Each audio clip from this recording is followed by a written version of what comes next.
Marie-Rosalie Bassel. Voilà l'atelier qui s'arrête juste là, ça c'est la place du travail. Sinon, je m'assois normalement sur des sacs vides de riz pour ne pas être contact directement sur le sol, c'est contre l'humidité. Ça c'est mon pot de ceinture pour teinter les pièces avant la cuisson parce qu'on doit les faire cuire. Ça c'est mon vernis local qu'on utilise après la cuisson.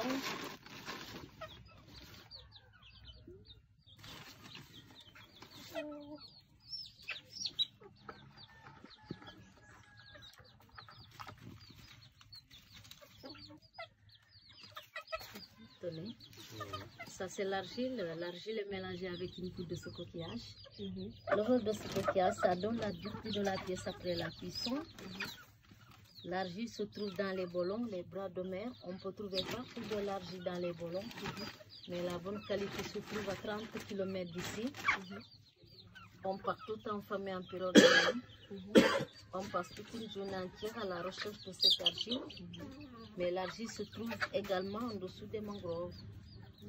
On essaie de débrousser un peu la mangrove, on s'enfonce dans l'arbre jusqu'ici, on marche des distances pour qu'on puisse trouver la bonne qualité.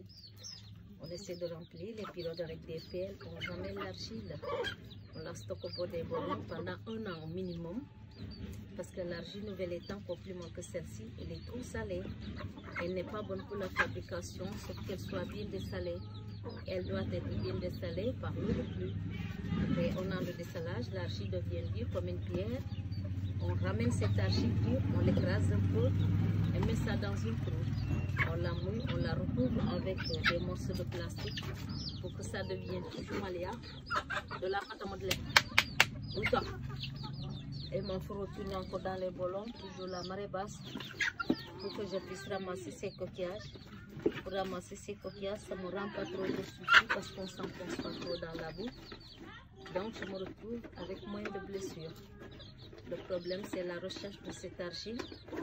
Quand j'enfonce dans la boue, en sortant dans la boue, je me sens du malaise partout des blessures sur ma peau, pas des coquilles, des huiles. Arrivé à domicile, on fait cuire ces coquillages dans une marmite traditionnelle et on mange le ben à l'hermite qui est à l'intérieur.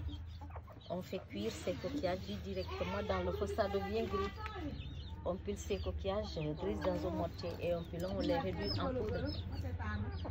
Et on prend cette poudre pour le mélange. Et pour le mélange, je les fais appuyer sur une petite peau de vache parce que je n'ai pas une machine de broyage. Je mets d'abord la poudre. On met l'argile. On remet encore une autre poudre dessus. Je commence à mélanger comme ça. J'ai 48 heures de mélange.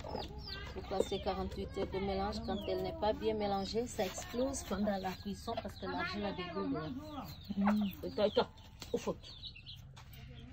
Il faut le jamais fait.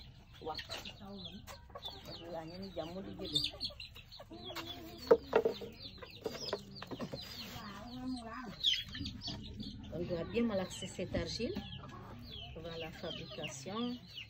Regardez bien, il n'y a pas de tour, il n'y a rien.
Donc, dans mon trousseau à outils, tout mon matériel est naturel traditionnel parce que j'ai des outils archaïques ancestrales. Sinon, j'en ai qu'une seule sélection de 3 choses modernes. Voici ma première chose moderne. C'est une coupelle en fer uniquement pour la démonstration.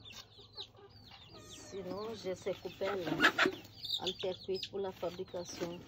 Et ça, c'est la base de la pièce. Quand tu as monté une grosse pièce à cette taille, la technique reste toujours la même colomba. Donc, la poterie, c'est une coutume de ce village qui transmet de génération en génération. Parce que moi, c'est ma maman qui m'a appris à faire ce métier. Elle aussi, ainsi que moi, depuis l'arrière-grand-mère. Moi, c'est après que j'ai passé dans l'école des arts du Maroc pour que je puisse avoir le diplôme de qualification. J'ai suivi 3 ans de formation. Après ces 3 ans de formation, à mon retour, je suis devenue formatrice. Pour devenir formatrice pleine, il faut le diplôme de l'entrepreneuriat féminin. Je l'ai en même temps avant de m'installer. Donc, dans toujours le trousseau aussi, chaque a son rôle dans ce travail. On fait lisser à l'intérieur des pièces par ces morceaux de calebasse. C'est ça qui donne la régularité de la pièce.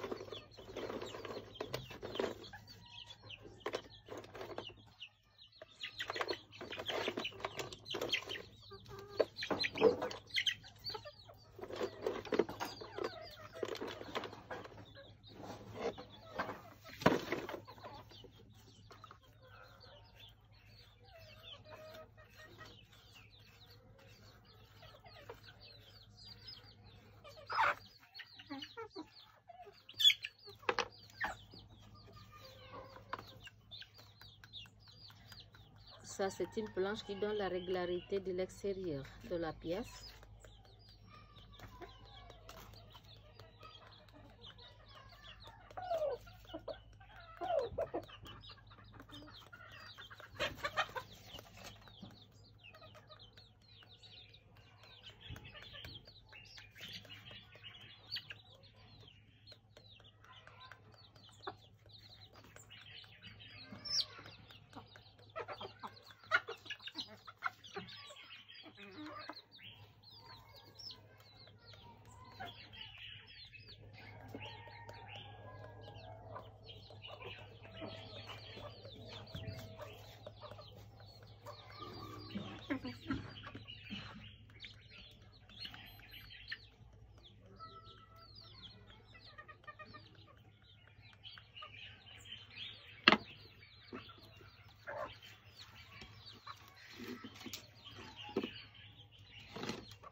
Ça, c'est le col de la pièce.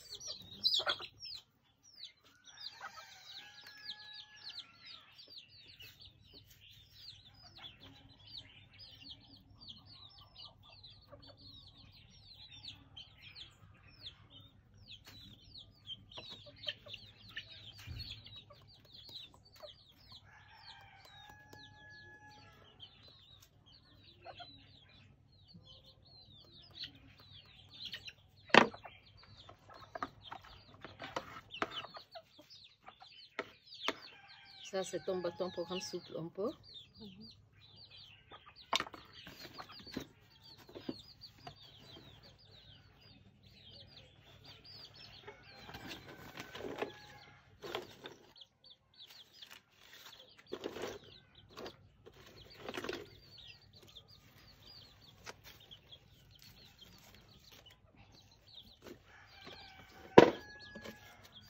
Ça, c'est la seconde chose moderne. C'est un bout de plastique pour monter et lisser.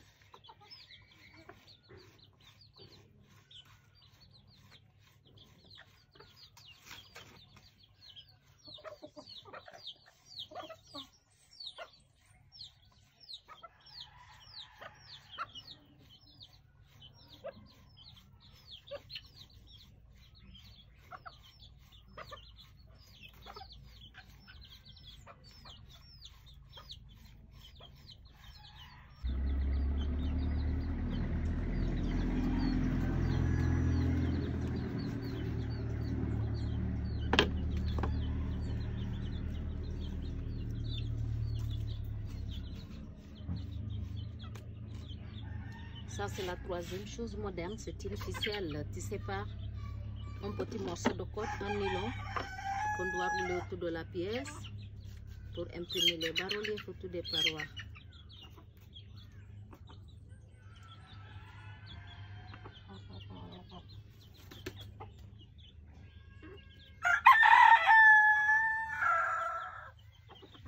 Après la fabrication, on ne doit pas laisser la pièce au soleil, sinon ça va craquer.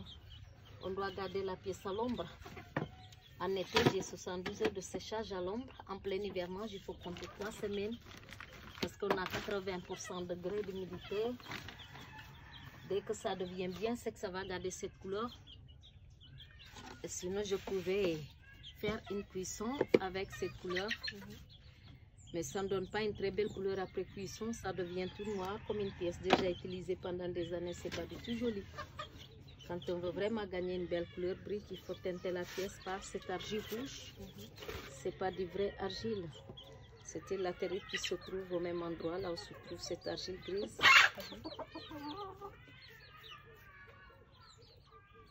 En dessous des mangroves. Regardez.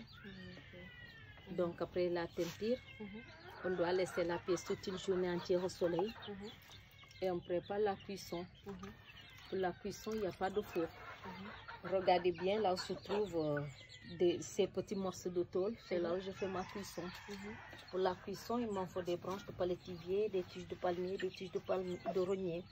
On met d'abord des morceaux de tôle et une cendre sec et les coquilles vides des huîtres avant de mettre les branches. On met les pièces sur les branches, on recouvre ces pièces avec des tiges de palmier, rognier puis j'allume. Ça me donne un très grand feu de joie insupportable. La durée de cuisson, les petites pièces, ça va de 1 heure à 4 heures de temps. Les grosses pièces de 1 heure à 48 heures et 72 heures pour les statuettes.